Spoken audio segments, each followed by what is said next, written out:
Up next, my interview with the bad boy himself, Leonard Garcia. He says he can't wait to toe the line against Joe Elmore. Hey there, Bare Knuckle News fans. Look who I have in the studio today. Leonard Garcia, who has a big fight coming up at BKFC 16 against Joe Elmore. How are you doing today, Leonard? I'm doing great today. How are you, Susan? I am good.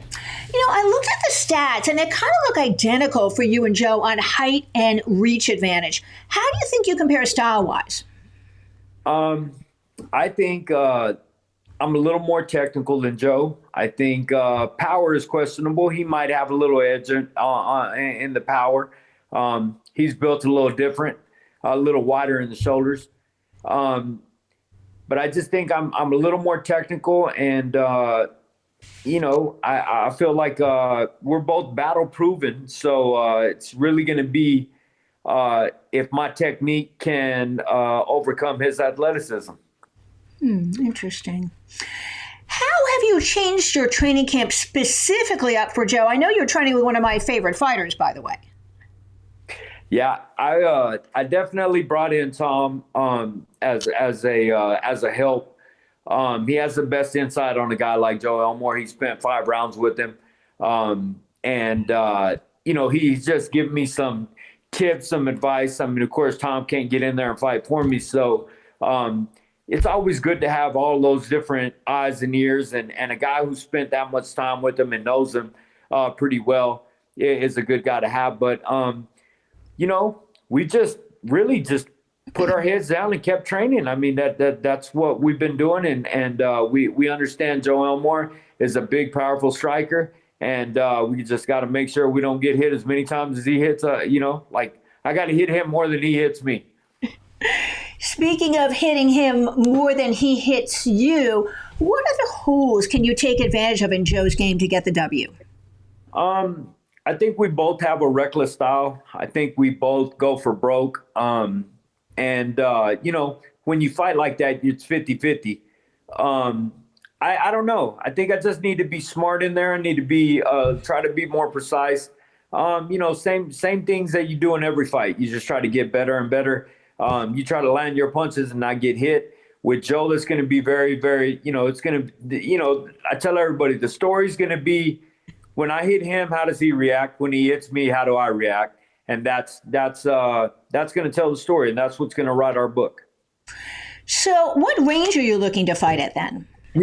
I think Joe's a dangerous. He man, I don't know. We've worked different ranges. A fight is so unpredictable, though, Susie. You can get in there and you think you're right in this perfect range, and all of a sudden Elmore can reach me there, and I'm not safe anymore. So I'm working all 3 different ranges. Right, inside, outside, clinch game. Moving away, moving forward. We're really just trying to keep him guessing. A guy like him, you can't make anything predictable. Yeah. It's definitely going to be an exciting fight, one that myself and a lot of fans across the international combat sports world are looking forward to. So for fans of BKFC who missed my interview with Joe Elmore in December at BKFC 15, I guess you could say this fight was destined to happen. I know everybody, including me, wants to know when we are going to see you back in the squared circle. Y'all all know, man, I've been haven't changed or wavered from what I'm doing. I want to fight Leonard Garcia. I've talked to David Feldman. I don't know if it's going to be on the February or maybe a headline on the March card. We're all in negotiations, but that's what I'm fighting for right now. So either the title shot or possibly the title shot against Leonard. So we're going for it. So it looks like you and your opponent have been planning this fight for quite a while then. Yeah, Joe's been carrying that number 1 ranking. And, after my last fight, I, didn't want to drop down into a lower weight. I wanted to be the best guy at 165. So he asked me, who do you want to fight next? And I was like, I want to fight the number 1 guy. I want to fight the best guy. He said, why in the world would you want to do that? And I was like, because if I can't beat the best guy, then what am I doing in the sport? Right. So Joe had that. Joe, it's funny. because he had me in his sights as well. Yeah. I had him in my sights because he had the number one. He had me in his sights because I hold the international title. I believe that's why it was.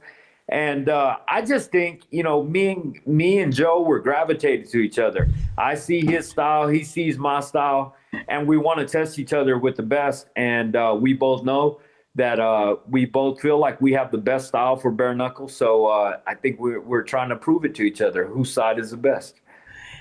Good point. Do you respect him as a fighter then? Absolutely. Absolutely. I respect him as a fighter and a person. I think he's a very intense individual when he gets in there.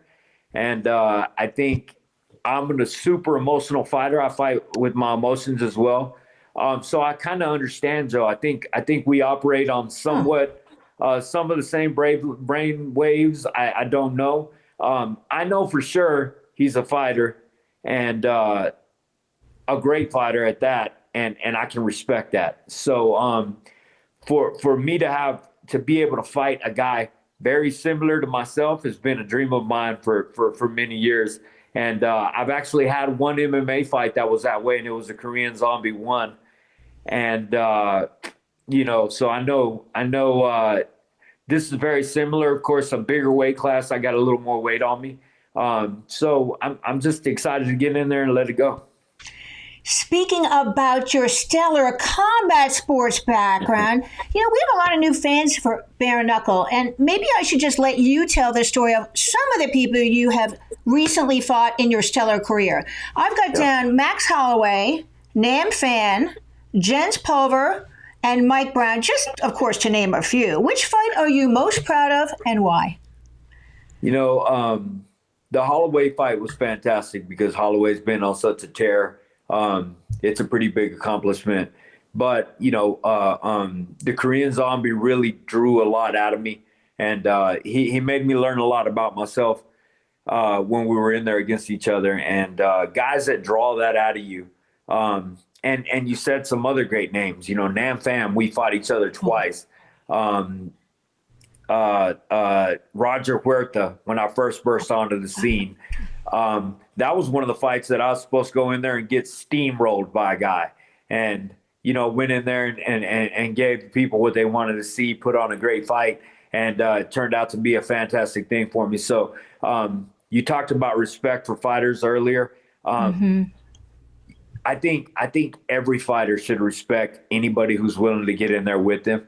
The fact that a person will come and now toe the line, or at the time enter the octagon, I know what kind of work it takes to get here, and I completely understand that. And to not show that guy respect is almost like a spit in the face to the sport. So you should always respect your opponents. And everybody asks me, what's your favorite fight? What's your favorite moment? And at the end of the day, I just love to fight, man. And having those great competitors to compete against, for them to do that work to get there, every one of them means something to me.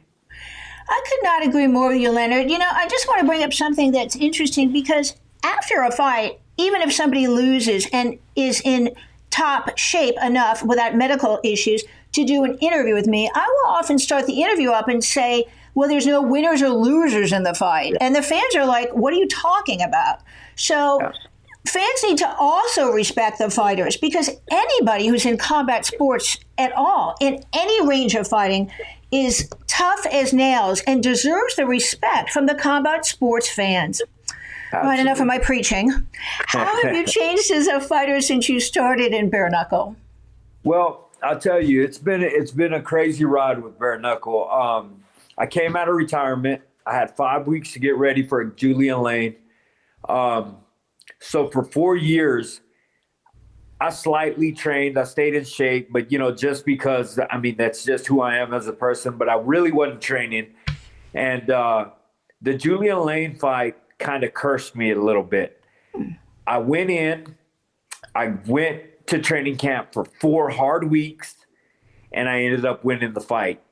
That gave me a false sense of I don't have to do nothing until I'm 4 or 5 weeks out, and I'll just train and I'll beat everybody.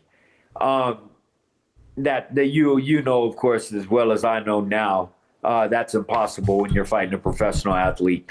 And, you know, I was fighting guys who do this every day for a living. And I thought I could just sit on the couch, wait till I sign the contract and start to get ready. So the Jim Alers fight taught me that. Of course, you could see it. I didn't look healthy when I fought Jim. I looked like a guy who had a dietitian and lost the weight to get in there and fight. And it didn't work out so well for me that night. So I basically just took this year to reflect, to learn about myself and to realize, like, I had been in combat sports for 20 years and I wasn't going to go out like that. You know what I mean? I wanted to focus, start training again, transform my body again and make myself back into the guy that people used to rave about watching fight, not the guy that was ended in the first round. Well, good for you. Before we go today, Leonard, Kevin Smith, your manager, who I want to thank for letting me have an interview with you, told me to ask you a question. He says you've taught him something. What the heck does that mean? I think Kevin Smith was in the back when I fought Jim Alers. Now, this is not taking anything away from Jim because, like I said, I didn't train properly. And I did train properly, but I just wasn't in physical form to fight him. You can tell I didn't look healthy. But I felt good, though. I did everything correct. I took my 5 weeks off, and I got ready for him. But I just didn't prepare enough for him. But Jim hit me directly in the eyeball. Oh, yeah. It wasn't a dirty shot. He's a very clean fighter. He has a 74-inch reach. So my 72-inch reach had the 2 inches. He hit me in the eyeball, and I thought I had lost my eye. I thought I didn't know that. I couldn't see a thing. And I have a picture of my eyeball during the fight. You know, I got my hands up and I'm trying to fight him. My other eye is clear, but this eye is like gummed up with blood. It's swollen out to here. And like a knucklehead, I'm still trying to go out there and fight. Kevin Smith was in the back and he said, "What were you thinking exactly? What were you thinking?" And I was thinking, I just have to hit him back to even the score. That's it. If I can just land a punch, I can even the playing field, and then we can start this fight all over again. Maybe both of us, our eyes will be messed up. And he said it's so rare to see that in this day and age anymore. You know, guys get hit in the eyeball or take a knuckle to the eye and they quit. He said he's seen what he wanted to see that day, and he learned a lot about me that day. And we signed together, and I think we got a lot of big things coming. All right, Leonard Bad Boy Garcia. Before we go today, is there anything else you'd like to add? And please give us your social media handles.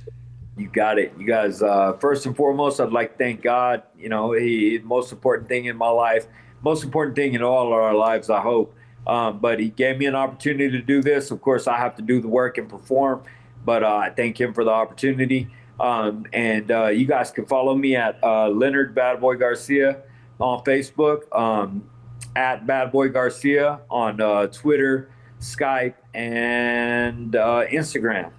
So, you know, just come out, look for me, support me, follow me. I usually follow people back. And I try not to post, you know, crazy things about, you know, fighting all the time. I try to post what's going on in my life. So you guys just follow me and you guys will be able to keep up. All right, Leonard, I look forward so much to seeing you fight Joe Elmore at BKFC 16. Thank you for your time. Thank you very much, and I appreciate you for the interview. It's always great talking to you. All right, Bare Knuckle News fans, we will be in Biloxi for BKFC 16, bringing you all the beautiful bloody action. Help a girl out. Share this video, like, and don't forget to subscribe. I'm Susan Cingari for Bare Knuckle News. And remember, no one beats us to the punch.